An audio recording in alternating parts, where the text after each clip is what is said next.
Hello, Malcolm here, and welcome to a series called Even the Darkness.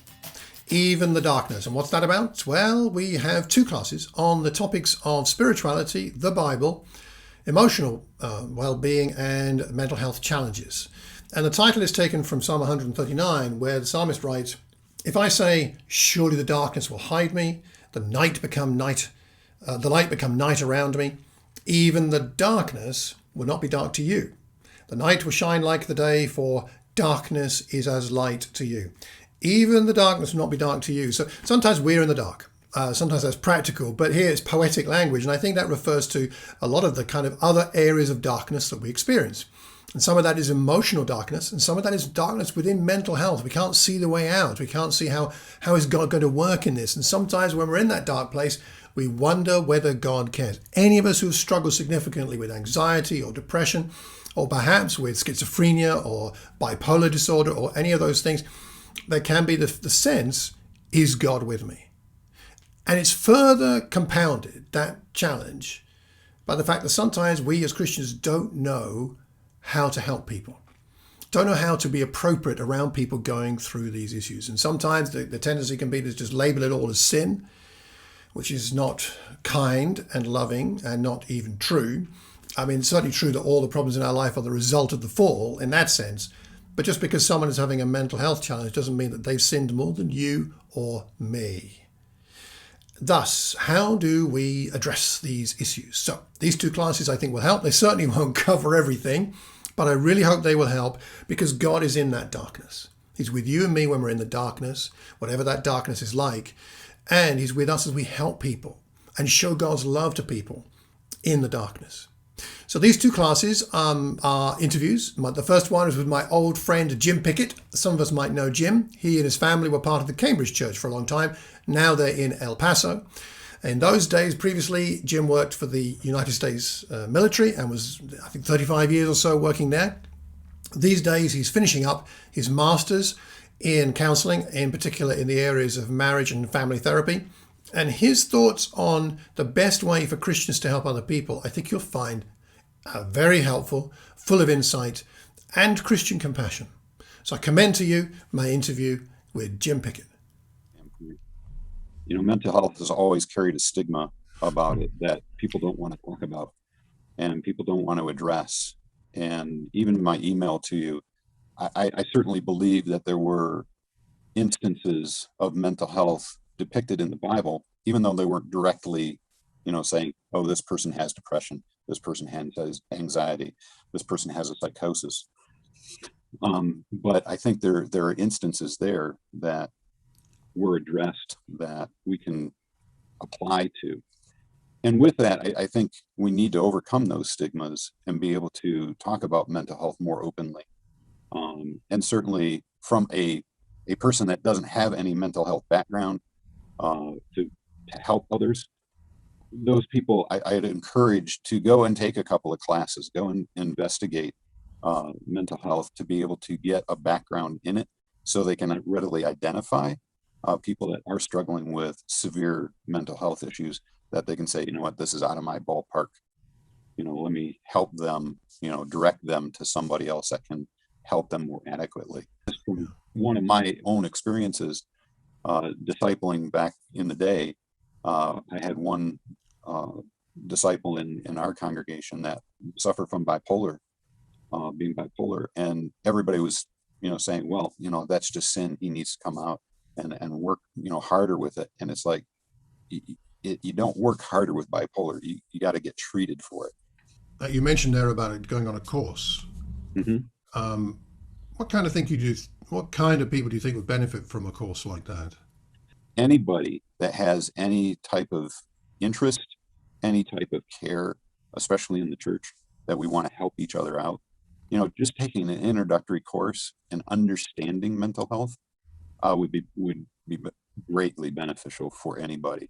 A course I did 15 years ago now, I think it was run by a mental health charity it was run by Mind, which is a mental health charity here in the UK. And they did a mental first aid course of role play, instruction, discussion groups, and I learned a lot that day. Mostly what I learned is I don't know anything, really. Right, right. I don't really know what I'm doing when I'm addressing mental health or emotional health issues, but it did make me more aware of and alert to signs Right, and my own limitations, and made me right. more sober about what I can do and I can't do.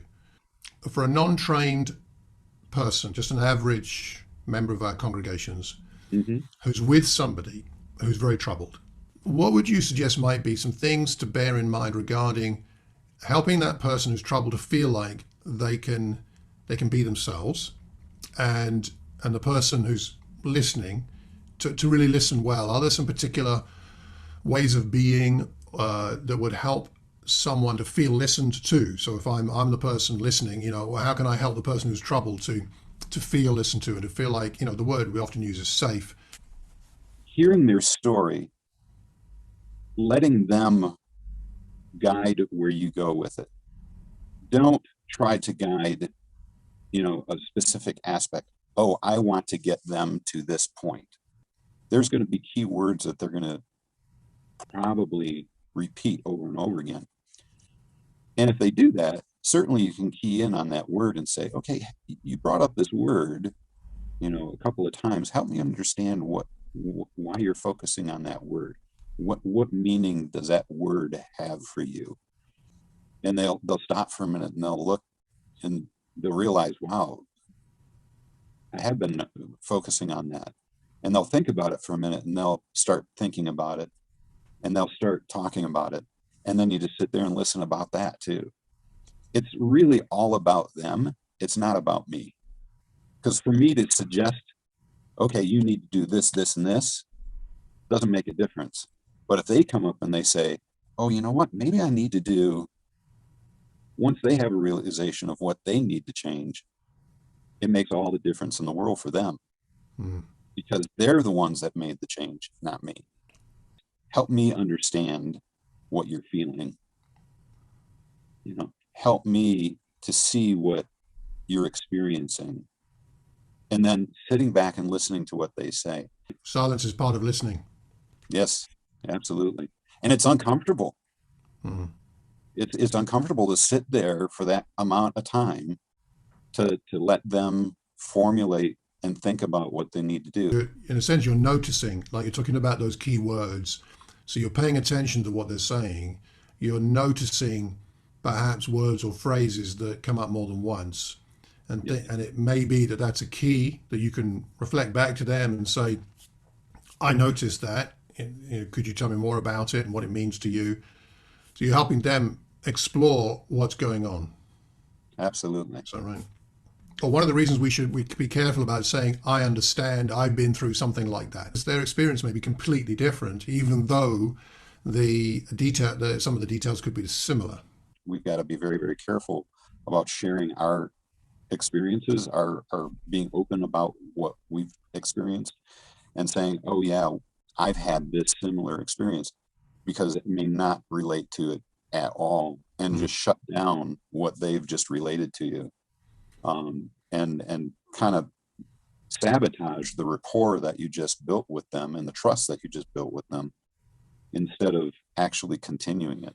One of the members of the church, your friend, is going through what appears to be a really difficult time. Not just a typically sad time or a typically stressful time, but something beyond that's affecting them in a more profound way. They're losing a lot of sleep, or they're not managing to work like they normally would, or instead of having a row with their spouse once a month, it's now kind of every other day, or I don't know. But there's something sort of a bit out of control, it looks like. Are there ways to draw people out? Yes, I suppose that's what I'm asking. What are some ways you could not be intruding, but be a good friend and be Yep, someone willing to take a risk and take some courage in your hands because you care yep. about somebody. So you want to be lovingly concerned, but you don't want to be pushy. When I was a master sergeant um, in Iraq, we had one guy that was all of a sudden just kind of withdrawn. So I took him outside and I was talking to him for a bit. I said, so how are things going? I said, oh, okay. very short answers. And I said, hey, I just wanted to let you know that I really care for you. I really love you. And I'm here for you. If you need anything, you let me know. And he said, well, I really appreciate that. I said, it won't go, if you want to talk, it won't go any further than you and me unless you wanted to. And he said, okay. And it was probably a day or so later, he came back to me and he said, hey, can we go outside and talk again? I said, sure. So I dropped everything right away, walked outside with him. And he said, I'm really having a hard time. I said, well, what's going on? He said, well, the wife and I are having problems, but I'm really having problems with the first sergeant. He always seems, down on me. He's always badgering me. He's always, ragging on me. He's always after me. And he said, I don't know how much more I'm going to be able to take. I said, well, what do you mean by that? He said, well, I think I want to end my life. Wow. I went, oh, okay. Well, there are other options that you can do than ending your life. You got a lot more promise than that. I said, why don't we go and talk to some people about it? And I said, I'll be there with you every step of the way. And he said, really? I said, yeah. I said, I'll do whatever you need me to do. He said, okay. So I took him over to the chaplain first, and then we ended up going to the psychologist. And I think that's the big thing, is letting people know, not giving them advice, not telling them what to do or how to do it, but being there for them. That's a beautiful story, Jim. I mean, I see two main components to that. And one is that you made the offer. Would you like to talk? If you want to talk, I'm here. It was an offer. It was an offer based on your own what you noticed.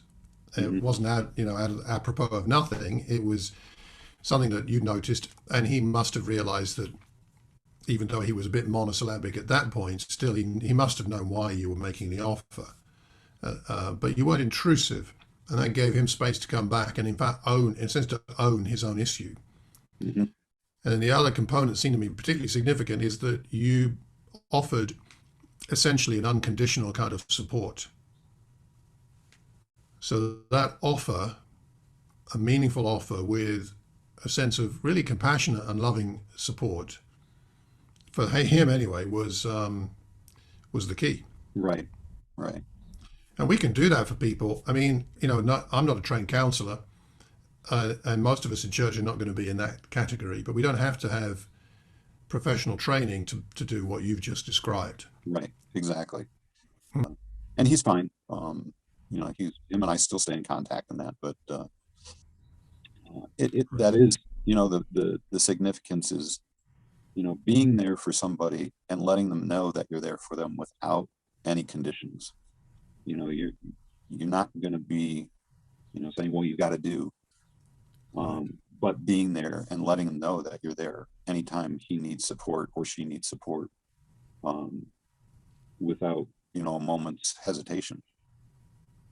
I'd walk him from his housing unit to work every morning. I'd be with him at lunch. I'd be with him anytime he wanted me to be there, especially when he was on suicide watch. But at any point in time, once you build the trust and you build the rapport and you've got that foundation with a person, then you know that you're doing the right thing. You don't need to say anything. You never need to say anything. But if they know that you're there for them, that's all that matters. Yeah, it speaks to, I think, the primacy of love. Right. Love comes first, and love is never in a hurry. Nope. Right? Hurry and love don't go together. No. So that means creating space. It means being patient. And it means withholding judgment and advice until you really have established that level of trust. And that you, hopefully the person knows they've been listened to. Right. And I think, this will vary a lot person to person. I think some of us who are in a position where we could be a listener, could be a buddy, the difficulty for some of us is that we're afraid of that. It's hard. It's hard to be that giving, that available to people, and we may lack the courage and the compassion. We need help from God because it's not naturally within us, That's exactly it. right? And then I think some of us we have the concern, but the concern is very strongly attached to a desire for justice and righteousness to prevail. And the danger with that is someone says, "Look, I'm really feeling quite low, more low than usual, to the point where I'm not sure I can carry on with work, and I don't know what I'm going to do." And you talk, and they say, "Well, it's because I've got addicted to pornography or something." And then for a certain type of Christian, there's the, "Oh, well, it's obvious then. You just need to repent. You need to throw out your pornography. You need to burn it. You need to confess Right. everything." And, and the difficulty for some Christians, I think, is because there's a place for a rebuke, right? I mean, there's a place for a challenge. There's a place for a correction. The Bible does talk about it. Indeed, Jesus does confront people from time to time. So there's a place for that. But I think what I'm sensing, talking to you and from my own experience, is that when someone's in the middle of an emotional crisis or a mental health crisis, that's not the time to bring that out. Right. Maybe down the line, who knows, but not at the time when they are particularly vulnerable. Would you see it that way, or would you see it a bit differently, or how would you think about that? Oh, absolutely. Um, Given this guy's particular situation and going through his walk with him, that he turned around to me and he said, "You must think I'm a terrible person." Mm. And I said, "Why would you think that? What makes you think that I think you're a terrible person?" And he said, "Well, because I want to take my life and I don't want to deal with these things." I said, "No, I don't think you're a terrible person at all. I think you're a person that has some problems that you want to deal with, and we're dealing with them together." At the end of the whole thing, he kind of turned around to me and he told me, he said, "If you weren't here," he said, "I'd probably be dead. But with you here, I don't think I could have done it with anybody else." Hmm. And I went, "Well, I appreciate that. And I'm glad I was here for you, because you matter. People need to know that they matter." When we're in that place of emotional turbulence or mental health challenge, we lose perspective on our value to other people and to God. Right. Right? You feel like you are a terrible person, or you're beyond help, or God's not with you anymore, or all kinds of things. And we need that someone to notice, someone to offer, someone to be a support. But you also signposted him to other people who, like the chaplain. I was going to say padre. Okay. Same thing. Right. Yeah. Okay. So the chaplain, and then the psychologists or whatever. Yeah.